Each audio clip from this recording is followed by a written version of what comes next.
Hello, everyone. Good morning, good afternoon, and good evening from whichever time zones you all are joining in from. Thanks for showing up today for this telecom webinar. I hope you are having a fantastic day till now, and we'll make it much better with this webinar. I'm sure about that. So let me kickstart with a very exciting topic for today, which is the MVNx Renaissance, innovating business models for the next generation. We are really excited as a company to have you all here. So let me begin by introducing myself and AI CoreSpot as a platform to you. My name is Nitin Naveen. I am Vice President Innovation Strategy at AI CoreSpot.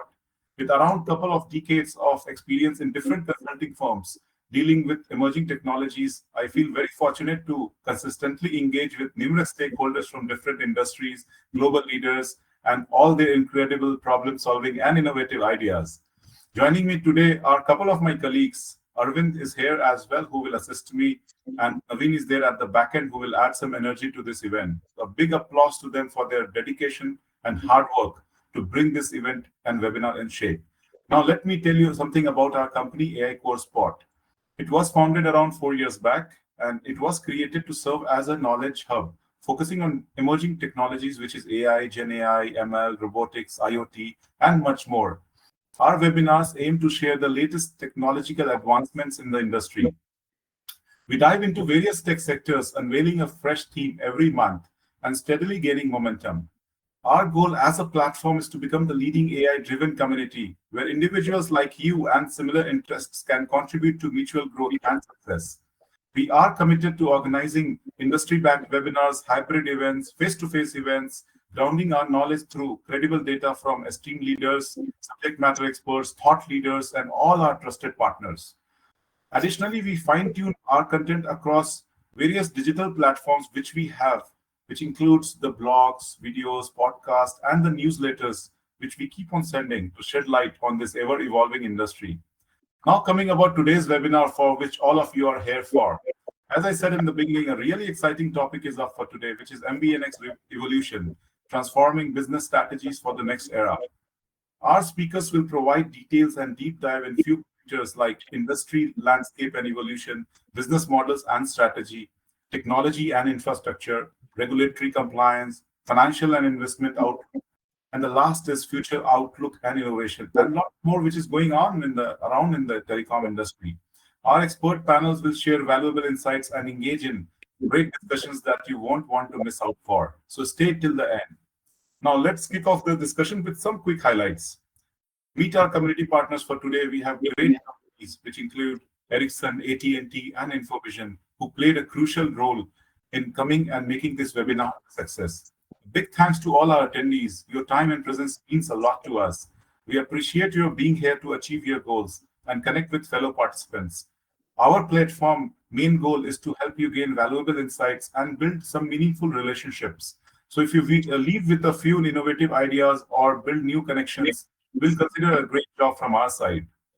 Let me introduce the esteemed speakers for today. Our first speaker is Nikhil Dwivedi, who is head of MVNO and IoT sales at Ericsson.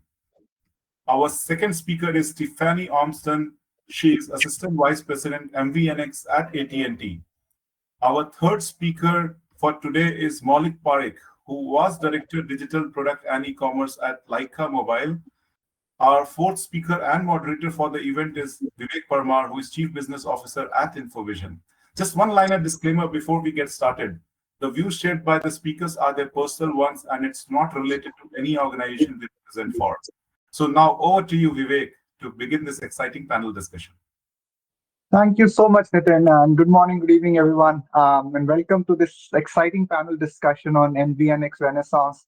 The topic is around MVNOs and MVNEs and how we are innovating, different business models for the next generation MVNOs. And this is a segment of the telecom industry that continues to evolve at a rapid pace. It's being reshaped in how mobile services are kind of being delivered and consumed around the world. And we've gathered it today at a time when the mobile landscape, I would say, is undergoing some sort of transformation, right? So consumer demand is shifting towards a lot more hyper-personalized, a very flexible, affordable mobile service for everyone. But at the same time, there are technologies that are coming in like eSIM, 5G, the whole cloud-native infrastructure, which are kind of lowering the barriers to entry and enabling a new breed of very agile and very customer-focused operators, so to say. And in my opinion, MVNOs are no longer just low-cost resellers as they used to be. They are slowly transforming into innovation hubs, whether they are kind of targeting niche demographies or are kind of bundling internet services with content, working with fintechs, with IoT solutions, or using advanced analytics to redefine how customer engagement happens. MVNOs are kind of here and rewriting the rules of the competition, so to say. But as they say, with all great opportunity also comes great complexity. Questions around profitability, regulatory constraints, spectrum access, customer churn, partnerships with host networks are more relevant than ever. So, what does it take to succeed in this new era? How can MVNOs balance this innovation with sustainability, and what role with these technologies around 5G and digital ecosystem play in this overall equation? I would say so. To explore these questions and more, I am fortunate today to have with me an outstanding panel of industry leaders. Nitin already introduced them, but they are visionaries in their own right. They have deep expertise across strategy, across technology, across operations, and they've been there, done that in many ways. So they'll share their insight on what's working, what's changing, and what's next. So whether you are a telecom executive, you're an entrepreneur, you are an investor, regulator, or just an enthusiast like me, I invite you to engage with us in this discussion. I invite you to challenge assumptions, ask questions, and imagine what the next generation of mobile service will look like. So with that, let's begin. We've kind of tried to structure the discussion around various themes and topics that Nitin already alluded to. So maybe we can start off with kind of talking about the industry landscape in general and how the industry on the MVNO side has evolved. So, Maulik, if I were to kind of start off with you, how do you see or have seen the MVNO landscape evolve in the last 5-10 years, and what are the most significant market trends that you're seeing here? Yeah, I mean, there's been tremendous change in MVNO landscapes, right? I think to touch upon few of them, we definitely have seen the MVNO just moving away from just pricing only, right? In back in the days, MVNO very focused on pricing models and just being the cheapest pricing solutions. But now you see MVNOs offering the rate plans and going more around bundling strategy. So, example, if you look at, for example, Total Wireless, right, their plans are Disney Plus and few other bundles together. So that's kind of one change in the landscape. The second is rise of digital MVNOs, digital only MVNOs, right? You see Mint Mobile and Visible, few just very low cost for operations. There's no physical infrastructure, so the OpEx is very low. So that's another significant change. And then, I mean, Mint Mobile getting acquired by T-Mobile, right, about just a year ago. The third, I would say, is the consolidation. That's another trend. Basically, there are not that many independent MVNO left now. All the big ones are MNOs are just kind of gobbling them up. The last big one was Verizon buying Trace Phone. So there is and then kind of coming up with Verizon Value as their MVNO sort of platform and sort of go-to-market brands. So yeah, these are a couple of big trends in the last 5-7 years, like last 5-7 years. And then eSIM on the technical side, eSIM is a very great sort of advancement for MVNO's perspective. Right now, the whole consumer friction of switching mobile service has reduced. So that's on a technical side, that's been a big game changer and big pluses for MVNO. Sure, Maulik. We'll get to that, the eSIM part of it, in the later half of discussion, but very nice opening comments. Stephanie, anything that you are seeing in the last 5 to 10 years, which you'd like to add? Yeah, sure. And Maulik, I think you covered it well, but what I would add is really from a customer perspective, the changing expectations that we're seeing in consumers. You've got a number of different things happening. When you think about the global pandemic, this sudden need for everything on demand, we got very used to our food showing up within 2 hours, our groceries showing up within 3 hours, right? Of course, those expectations would translate to the way that consumers consume their digital services and their connectivity, right? So Malik talked about the rise of digital only brands. That becomes very important because it's a consumer experience that is a critical expectation. So you couple that also with the rise of certain demographics coming into buying power. Again, these are digital natives. These are younger generations who are looking for more connection to their connectivity provider. They're looking for a value-added service. They're looking for a brand that understands them, that they identify with, that they resonate with.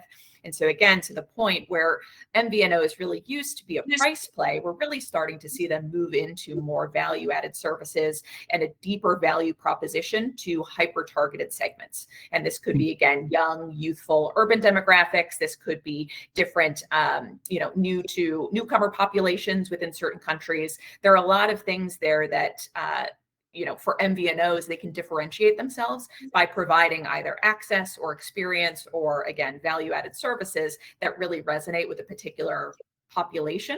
And that becomes a very compelling opportunity for MVNOs to go after. And so I think we're seeing a lot more of that start to pop up.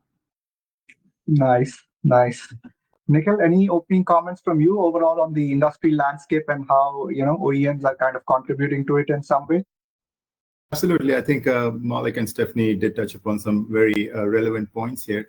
See, the way I see the whole MVNO landscape evolving, I mean, obviously it's, it moved from price to value.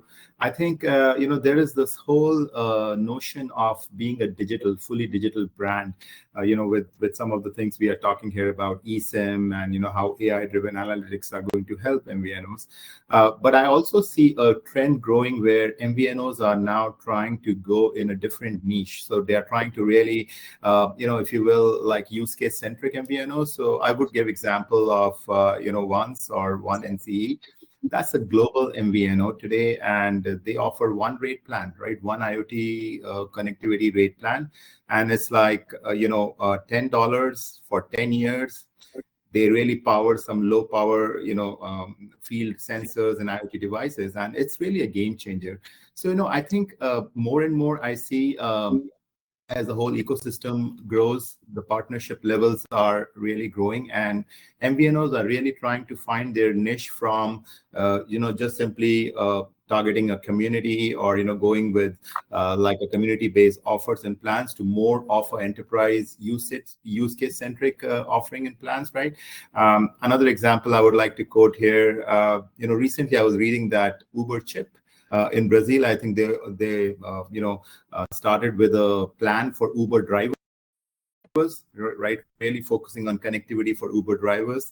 So I think more and more I would see those type of things evolving in the future. Yeah. Nice, Nikhil. Yep, some interesting points there. So I mean, dovetailing this into what we've seen. See, they've always been this role that the MVNOs played in the overall, ecosystem of providing mobile services. So are MVNOs complementary to MNOs, or are they disrupting the traditional model in some way? I know it's a touchy topic, but I just wanted to make sure that we touch upon it and see where does the whole spectrum lie on in terms of the thoughts on that.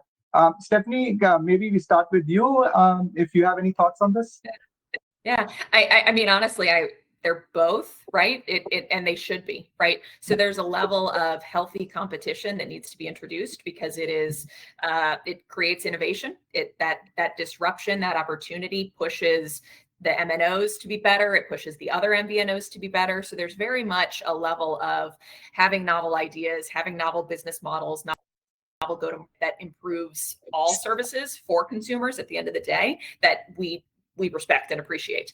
But what I would also say is to what we talked about the different targeted segments, there are different value propositions that are going to resonate with different parts of the market that maybe a mass marketing MNO approach isn't necessarily going to resonate in all corners of the market.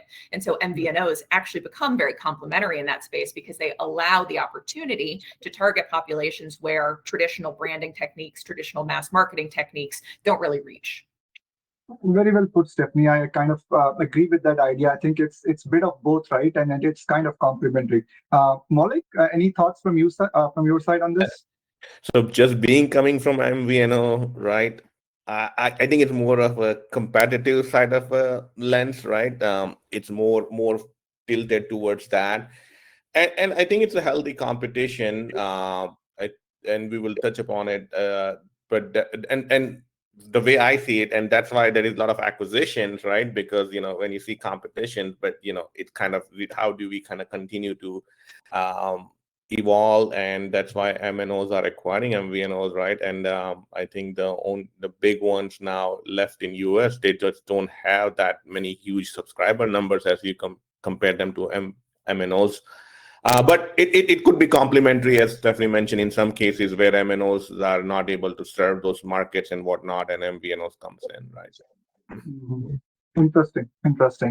So maybe let's switch gears a little bit and talk a little bit about the business models and the strategy that different MVNOs or MVNEs or MVNx, as we should call it. And thanks. I'd like to thank Stephanie for kind of introducing me to that term last time we met at the MWC. So MVNx business models, right? So in terms of their differentiation, right?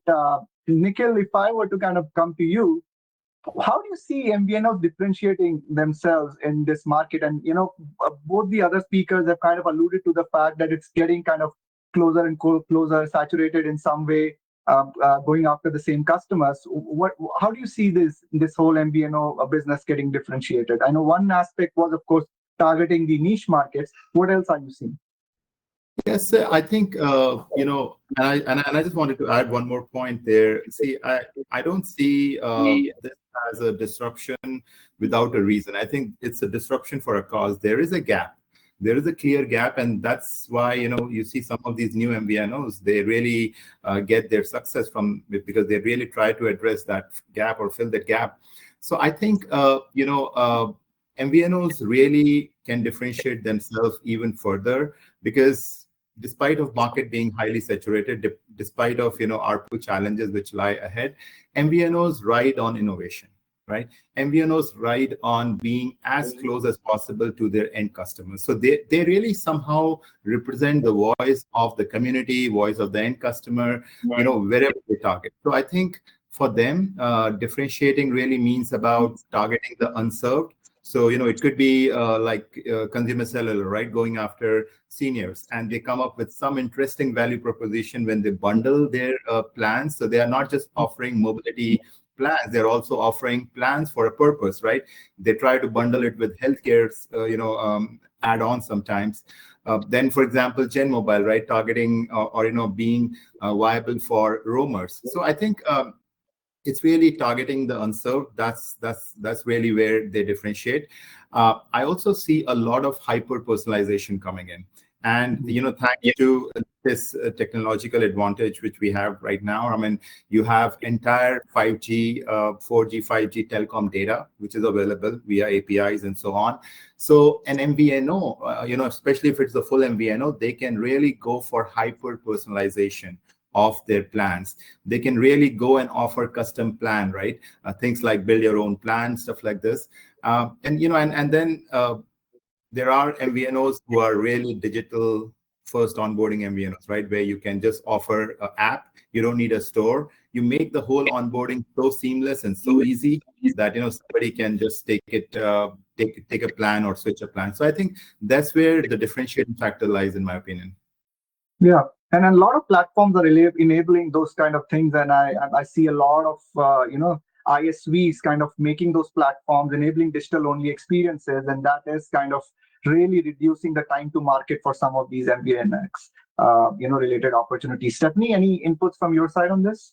The differentiation. Yeah, so absolutely. So, part of why we talk about it as MVNx at AT&T is really this concept that we're moving beyond just the traditional or the classic operator type of model, whether that be an MNO or an MVNO. We're starting to see a consolidation or a further convergence of the types of services and connectivity with other digital products and other digital brands. So the X really becomes, a stand-in for experiences, for exponential, for sort of the X factor of what have you, of whatever, disruption could come on down the line. And so really from that perspective, again, you would say a traditional MVNO launches their services. It's a, direct consumer, traditional, subscription revenue, what have you. So they're looking at ARPUs, they're looking at breakage management, all of those typical things. Those continue to exist as we get into different business models, but the rationale behind embedding connectivity into a product becomes a little bit different. So we're starting to see established subscription bases that are saying, you know what, I've got might be a fintech or a banking application or something like that that says, you know what, my consumers are very engaged, but I need them to be a little bit more loyal. So I'm actually going to add this, and it becomes a loyalty play. It becomes an opportunity to create stickiness around the existing subscription package. For some others, it becomes a margin expansion play. You know what, if I can do something, some kind of talk text, maybe even a travel eSIM, couple bucks extra a month, that goes a really long way on top of my existing annual recurring revenue, on top of my existing subscription base. So we're starting to see, from a customer facing perspective, again, it's more of a traditional subscription model, but from the digital brands, from the MVNOs or the MVNx's, the reason that they would want to do this or bring this to their customers really starts to vary based on the type of product and service offering that they already have in the market today. Nice. So in terms of business models per se, what are some of the promising business models that we are seeing in the market? And, if there are any indicators or what factors are contributing to their success, Maulik, any thoughts on that part? Yeah, I think on the MVNO side, I think a couple of interesting business models which have been very successful, right? First is kind of digital only, which touched upon it a couple of times now, but digital only, and then like a longer term plans, right? So some of the digital MVNOs, they are able to do plans for 3 months, 6 months, and 12 months, right? And kind of give deeply discounted rate plans if you're signing up for 12 months. That is a very kind of it's more of a pricing innovation, but that's a very valuable to consumers, right? Now they know that they need this service, they're not gonna move for a year, and then it's a deeply discounted plans as compared to what they would get in the monthly plans if that happens. So that's one innovation, I think. Other one is what I call cable MVNO, for lack of a better term, but Comcast and Spectrum, they have made huge inroads, right, in last 5 years. Basically, they already have stores, infrastructures, serving their existing cable businesses, and now this becomes just more of an add-on for their customers. You see like offers like, okay, if you're our customers, you get 6 months of service for free or 1 year for free. That is very hard to resist. That kind of promotions were very hard. So these are a couple of examples around bundling, so around extending the brand. And then now the new one, actually I worked at, and I think there's a company back in 2016 to 2015 to 2020, I worked at MVNO called Freedom Pop. Our business model was a freemium business model, and we had some success, but then again, kind of we used voice over IP to keep the cost down. So there were some challenges, but we expanded into 4 different countries, UK, Spain, Mexico, and US, freemium business model. So that was a good innovation. And continuing on that, after that, the company got sold, but now I see another MVNO, Helium Mobile. They are kind of continuing on that kind of, sort of freemium models. And so I think there will be some innovation around at some point. My prediction is there will be a bigger MVNO, which will have a market share around offering a freemium model and monetize differently through ads or some other mechanisms, right? So I can see something around that. No, interesting take, and one part of it was pretty radical, the last part of it. So yeah, we'll Stephanie, what about you? Any thoughts on this? What models you're seeing in the market? Yeah, I completely agree. I would say from again, from a consumer perspective, think about the way that you pay for your subscription services. Think about the way that you engage with any digital brands, digital products. I would say any of those business models are fair game when it comes to MVNO opportunities, right? So Maulik touched on this concept of prepaying for, several months. You can buy a year at a time. That's an option. That's an opportunity. You could have this kind of bundled concept where it's embedded with another type of subscription that you already pay for, and it starts to become just a value add within that. You could get tiered models, again, something similar to the way that we see traditional plans today, but you might start to see other streaming services embedded or what have you there. And again, I think freemium and ad supported is also very much an option. There are certainly some MVNOs in the space that we've talked to that are considering different opportunities there and different ways that they could make that work. And again, I think for certain populations and certain target segments, it makes sense. So it really is just about finding that right product market fit with the appropriate audience. What are they looking for? How do they want to consume? I think all options are on the table, really. Right. And so, I mean, a follow-up to that could be, this whole niche targeting. So, we talked about somebody, and I think Nikhil mentioned about the IoT side of things. And then somebody also mentioned about expats or, targeting seniors, for example. So this whole niche targeting, is that like a long-term viable strategy for MVNOs? Or would they need to continuously evolve every 2-3 years and find another segment and move on from there? What's the thought around that? Yeah, I think that's a really well thought question in that way of how long does that start to last? But, I would think about it in the way that we look at any other, consumer packaged good or other retail type of consumer facing product, right?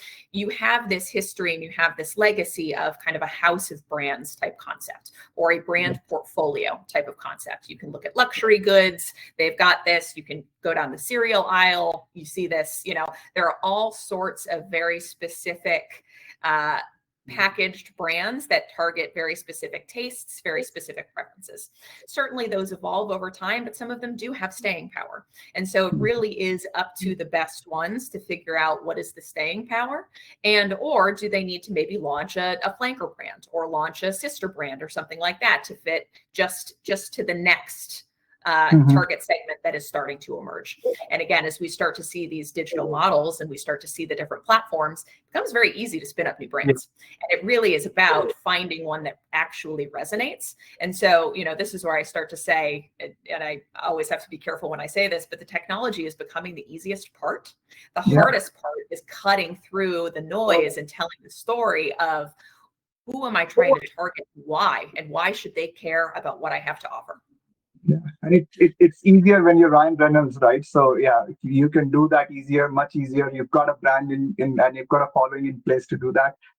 Maulik, any thoughts before we move on to our next point? I think to touch upon Stephanie's point, I mean, it's incredibly easy right now to launch an MVNO, right? The MVNEs and the platforms, it's like almost turning the faucet on kind of thing it has become at this point. The question is, what is your go-to-market strategy? What audience are you targeting, and what is your unique value proposition? Those are the bigger and harder questions at this point. Technical barriers have been greatly reduced in last 5, 7, 10 years, right? Sure. So I'll just pick up an audience question before I move on to next. Oh, sorry, Nikhil, did you have any point that you wanted to add? I just want to stress upon, TTR question. When you say niche for an MVNO, I think that's everything for an MVNO. Now, niche really does not mean that, hey, I want to go and target a particular community, like a student community. A niche could be a use case. A niche is actually a gap. It's really an industry-wide gap, and that's your niche. So I think every MVNO, when what Maulik was saying, is really easy. It's to start a new MVNO. But I think the tough part is you first define the gap. You define the gap which is left, and then you're trying to fulfill that gap. Because, your whole branding strategy, your price plan, who you pick up as partners, they all are governed by the niche you're trying to address, right? So I think that's really key. Yeah. No, very pertinent point. I agree. And there is this audience question which kind of is fitting into what conversation we're having at this point, and it says that if MVNx, and I'll read it out, if MVNx providers are no longer just resellers but experience platform, what is stopping them from becoming the next super app, so to say, right? And could they evolve into a digital lifestyle brand? And I think part of it is already happening, Stephanie, right? In some way, they are kind of becoming enablers for these lifestyle brands in many ways with enterprises coming in. Any thoughts on this question? What's stopping them from becoming the next super app? Maybe Stephanie, you want to go first, and then Maulik and Nikhil can come in. Sure, yeah. I don't think anything is stopping them necessarily. I think it comes back to this productization question of how does the product fit into a consumer's life? And are they able to make the ecosystem level integrations to become that super app so that you have one place to go where you can fit all of your different behaviors, all of your different needs, all of your different digital touch points, right?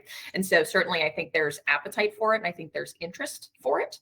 But I think it really becomes, again, about what is the product fit, and then those ecosystem level integrations. We are seeing, I think, a shift towards much more openness when it comes to the different partner integrations and opportunities and platforms here. But there's probably still some ways to go before we can really kind of get to that true state of what you articulated. Sure. Maulik, any other inputs that you have on this topic? It's interesting, right? We had internal discussion at few companies, and for whatever reason, super app concept hasn't taken off in US market, I would say North American market as compared to Asia, right?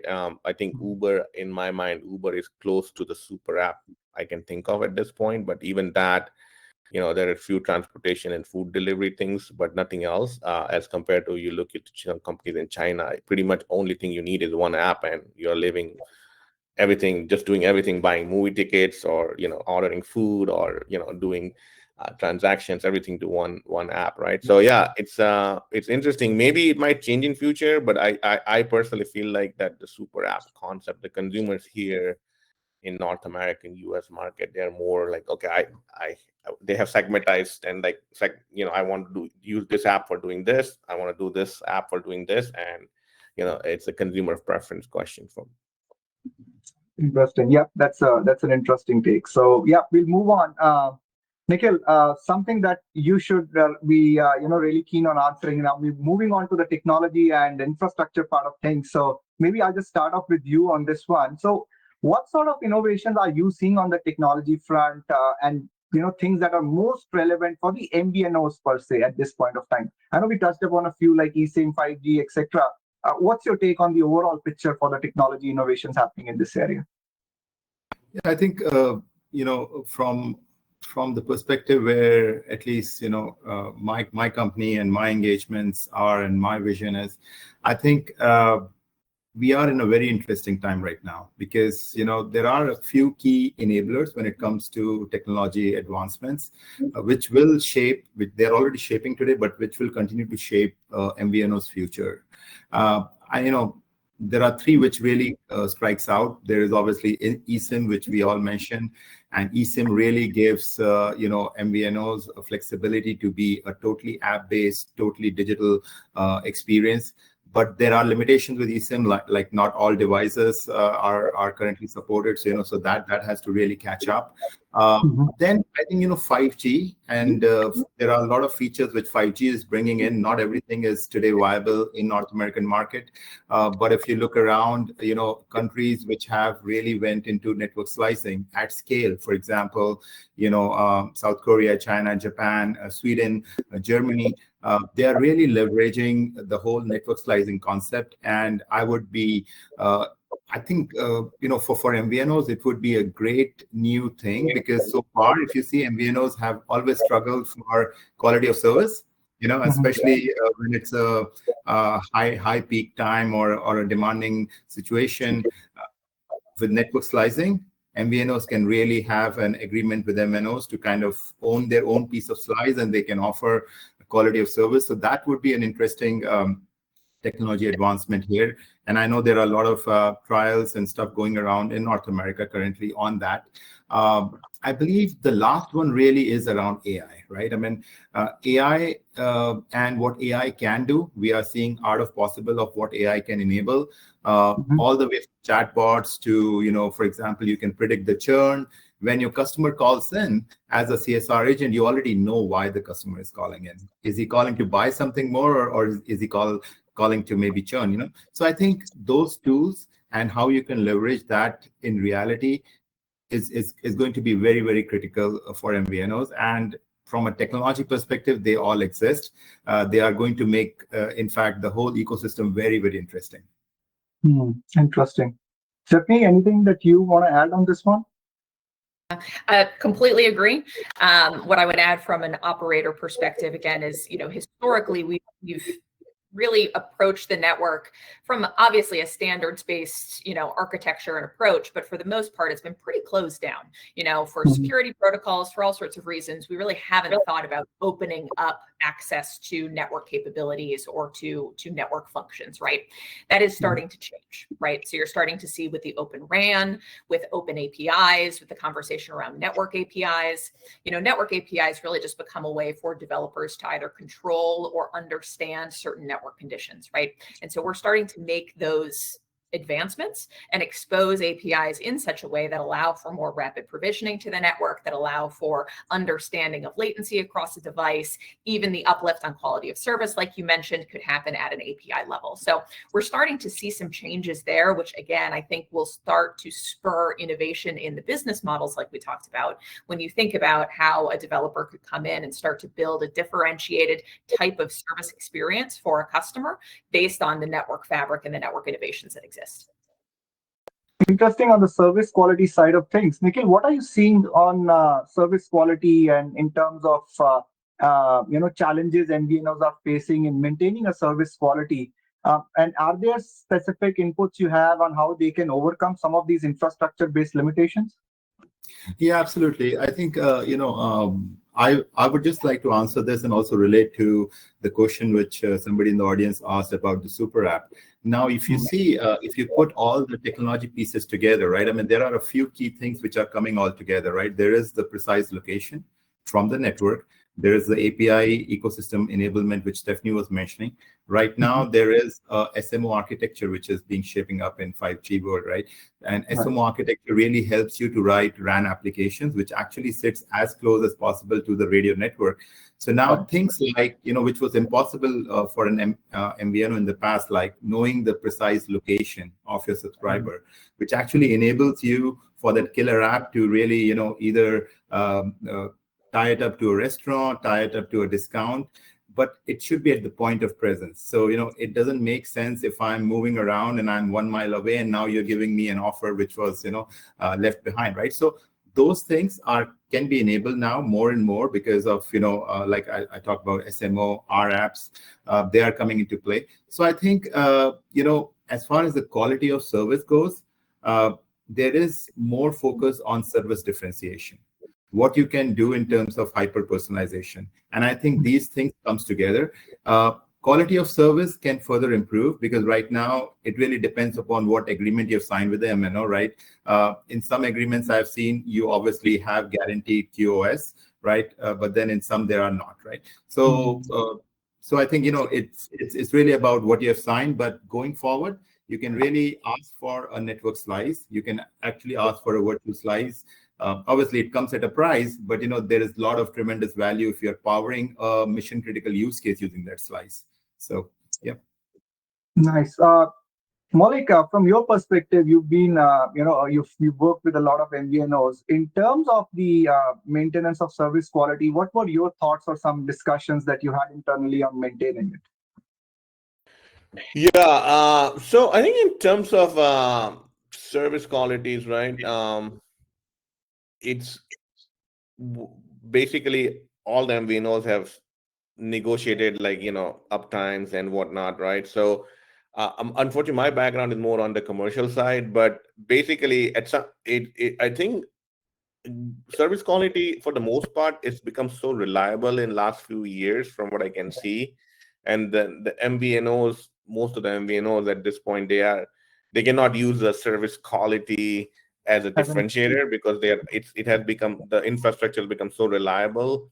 So continue to use sort of other go-to-market strategies, but it's almost 99.99 uptime kind of thing at this point, right? So sure, that's at least what I can see from the more of the commercial side, right? Sure.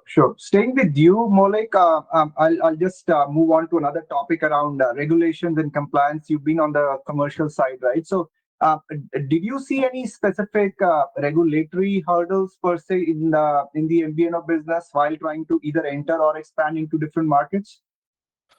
It's not a hurdle, but at least in US, I think it could be for MVNOs. It could be great if there is a standard wholesale access mandates. Right now, each MVNO has a commercial negotiation, voluntary commercial negotiation with MNOs, right? So it depends on how much scale you have and what kind of. So sometimes it can, if you're a smaller MVNO, it can put you a little bit on the disadvantage, right? Because you just don't have that kind of negotiation power. So it could be interesting if there will be some standard mandate access which MNO has to provide every MVNO. Like for example, 5G eSIM feature, not 5G, sorry, eSIM feature, right? One of the MVNOs I worked at, the MNO already had launched their eSIM product, right, for their own MVNO. But then for us, it was a year out in the roadmap, right? So that kind of, if there would be some standard agreement, that would help all the MVNOs stay in same competitive space, right? And then I think that's the only. Otherwise, I think I don't see that much. At least in experience, I haven't that would put MVNO in sort of an uncompetitive age. I think I don't see that much regulation hurdles personally. Right? Sure, sure. Another question that typically comes up is this whole, the long-term play for MVNOs. Are MVNOs really sustainable long-term, and especially in low ARPU markets?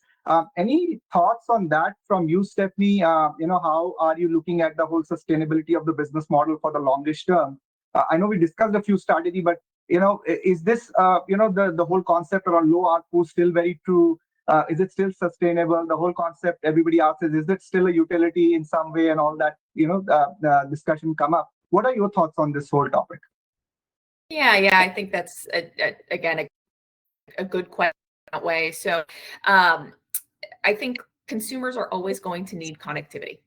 That is something that we have grown so accustomed to, that is so important to our daily lives, and many consumers actually feel that it almost becomes a safety play.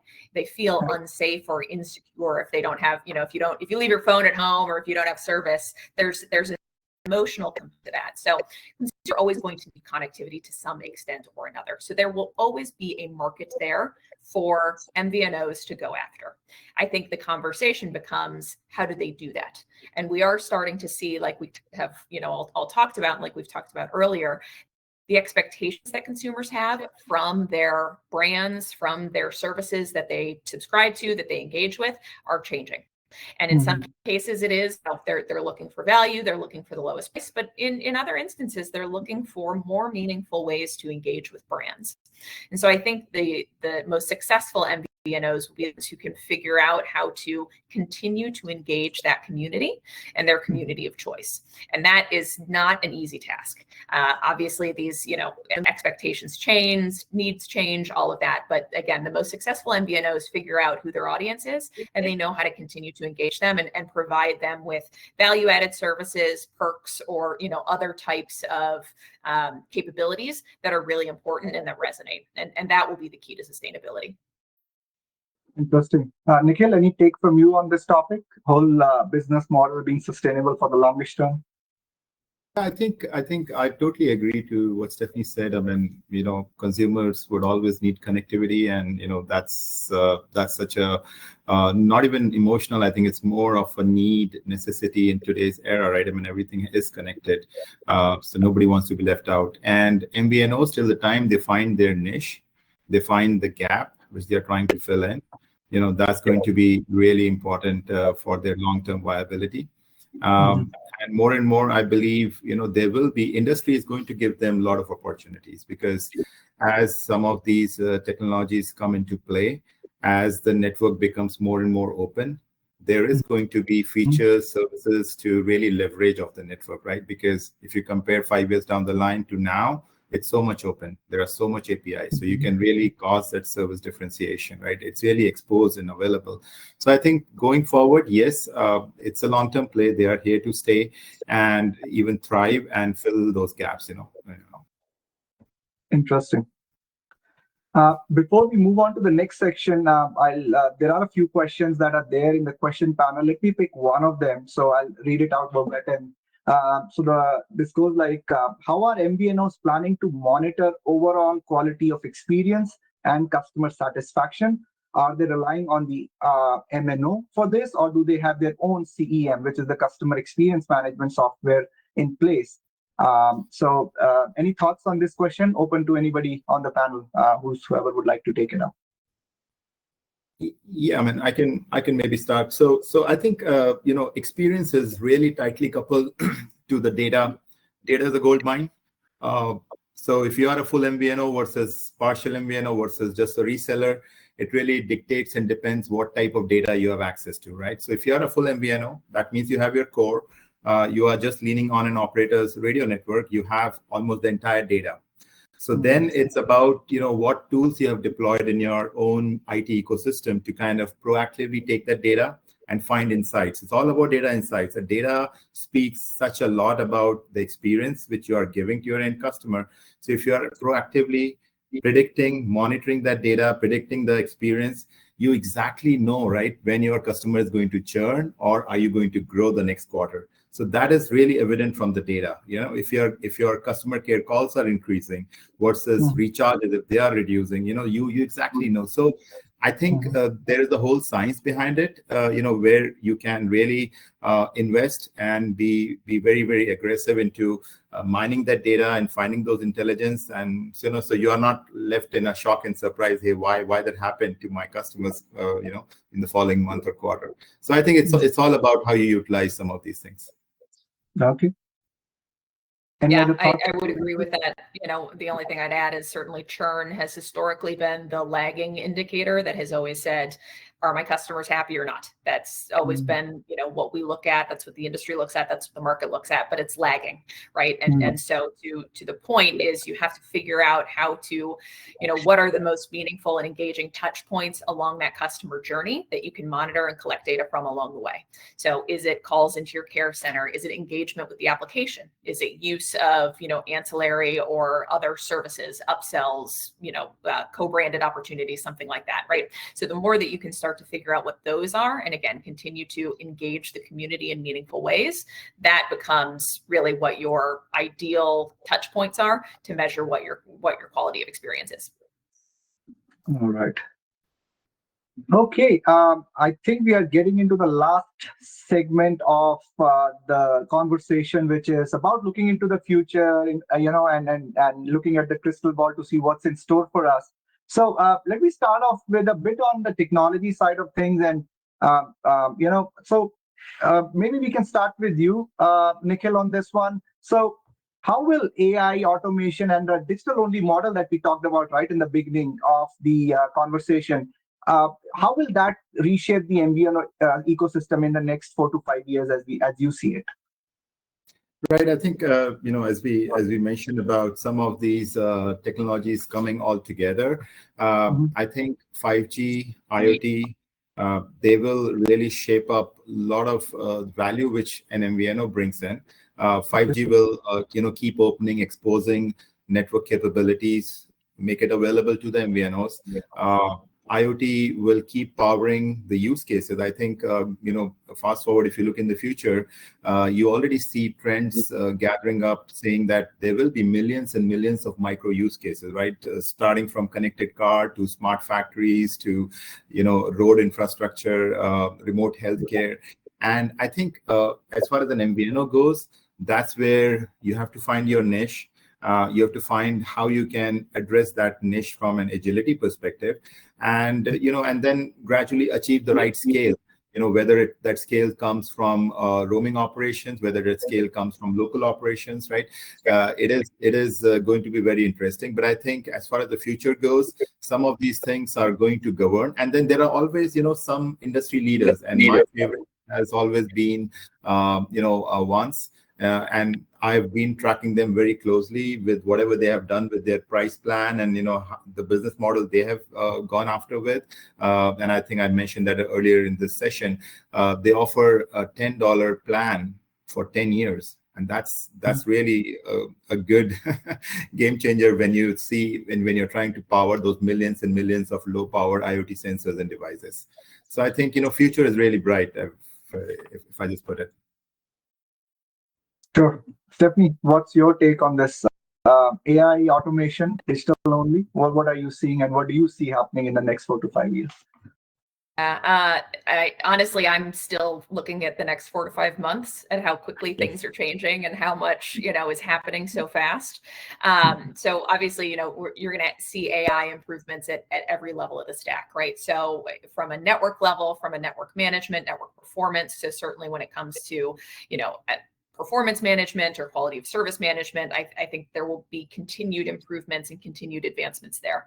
Then you're going to get into the customer experience perspective. So how quickly we can, make updates or personalize a version of the app to you specifically, to how you use the application, to what your needs are. So, my version of the app might look different than your version of the app, even though we're subscribed to the same service or working with the same company. So I think we're going to start to see personalization there.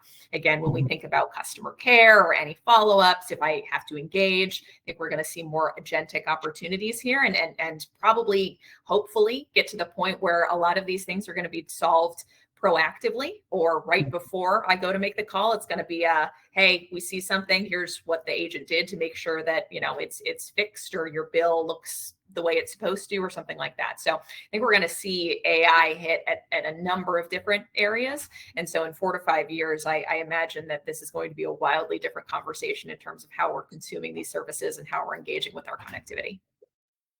Very interesting take. Maulik, what are your thoughts on this topic?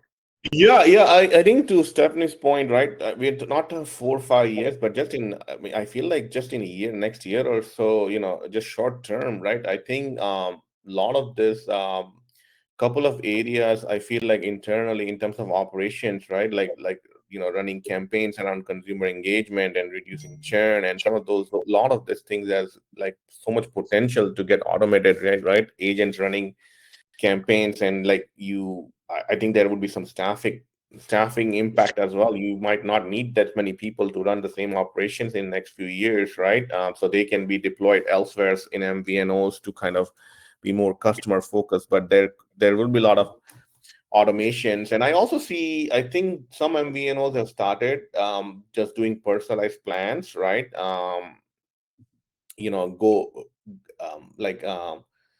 Go as basically I see that also AI kind of blending in and okay, this is your usage pattern, this is how we gonna this would be the suitable plan or some kind of usage-based pricing, not exactly, but somewhere around right now, most of the MVNOs are just standard 8 to 10 rate plans, right? I see big opportunity there on kind of personalized plan using AI to kind of figure out the pattern, and it's a win-win for MVNO and for consumers, right? Because you probably have less churn, and then from consumer standpoint, they are not there's not that much breakage, and they're paying for what actually they're using, right? Perfect. This has really been a very, very engaging conversation. Just to summarize on some of the key points that we hit upon, and something that I kind of took away from all the conversations around different topics we had. We talked about some of the digital-only MVNOs, long-term pricing points, premium models. Some of the companies that we talked about included Mint Mobile, Text Now, and all that. That's really interesting to see how these business models are evolving. And in terms of technology, also, I think all of us are kind of honing in on something similar around 5G, around eSIMs, around AI, kind of using AI both for network operation side as well as for customer experience side. I think that came out very prominently in the discussion today.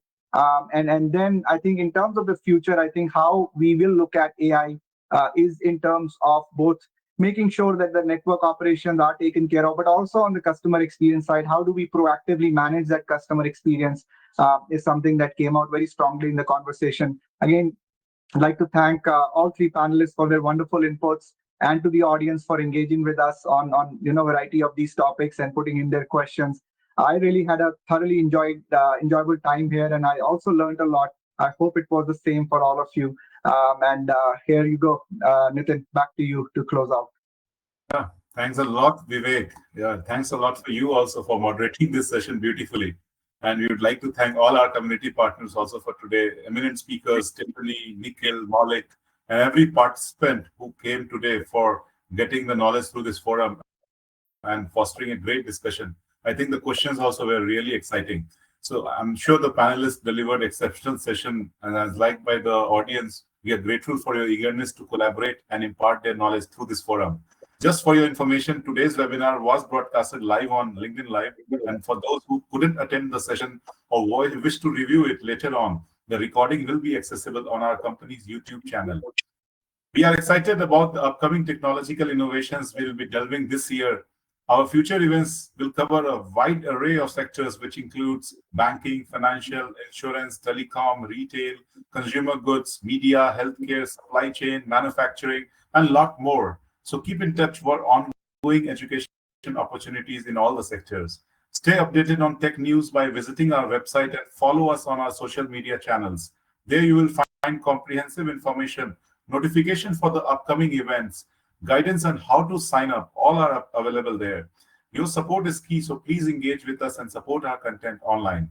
We extend our sincere appreciation to InfoVision, who is our knowledge and innovation partner, and Digit7, who is our technology partner. Visit www.infovision.com to explore more about their tech innovations as well.